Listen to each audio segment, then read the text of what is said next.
Saudi আরবের সঙ্গে ভারতের সম্পর্ক যথেষ্ট বন্ধুত্বপূর্ণ। আগামী দিনে আরও মজবুত হবে বলে আশা রাখেন দুই দেশের প্রতিনিধিরা। এই আবহে এবার সৌদি আরবের সঙ্গে প্রতিরক্ষা সংক্রান্ত চুক্তি স্বাক্ষর করল পাকিস্তান।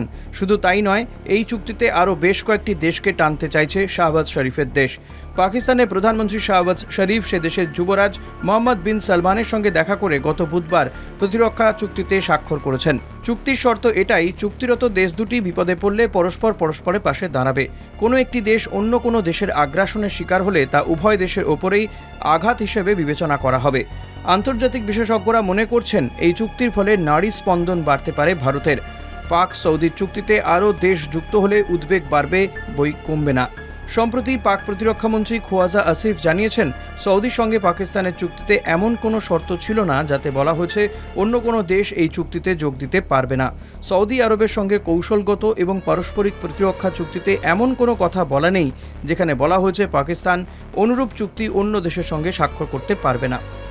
পাকিস্তানের সঙ্গে কেন এমন চুক্তি করতে গেল সৌদি আরব? অনুমান করা হচ্ছে পরমাণু শক্তিধর পাকিস্তানকে পাশে নিয়ে ইসরায়েলের বিরুদ্ধে শক্তি বৃদ্ধি করবে সৌদি। পশ্চিম এশিয়ায় যুদ্ধরত ইসরায়েলকে বার্তা দিতে পাকিস্তান এবং সৌদি আরব এই প্রতিরক্ষা চুক্তি স্বাক্ষর করেছে। দুই দেশ চুক্তি স্বাক্ষরের পর বৃহস্পতিবার সকালেই বিবৃতি দিয়েছে ভারতের বিদেশ মন্ত্রক। ভারতের জাতীয় স্বার্থ এবং আঞ্চলিক নিরাপত্তা বিবেচনা করে এই চুক্তির প্রভাব খতিয়ে দেখবে নয়াদিল্লি। বিবৃতিতে জানানো হয়েছে এমনটাই। পাকিস্তানের বিপদে সৌদি আরবকে বারবার পাশে দাঁড়াতে দেখা গিয়েছে। এই চুক্তির ফলে ভবিষ্যতে ভারত পাক সংঘর্ষ দেখা গেলে পাকিস্তানের পাশে সৌদি আরবের দাঁড়ানোর সম্ভাবনা আরও উজ্জ্বল হলো।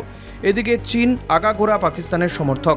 সম্প্রতি আমেরিকা ভারতের উপর যেভাবে শুল্ক চাপিয়েছে তাতে যে তারা পাকিস্তানের দিকে ঝুঁকে রয়েছে তা অনুমান করা যায় সহজে।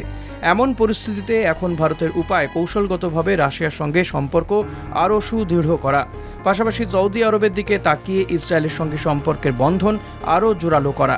তবে অনেকেরই ধারণা এত সহজে ভারতের সঙ্গে বিবাদে জড়াবে না সৌদি আরব।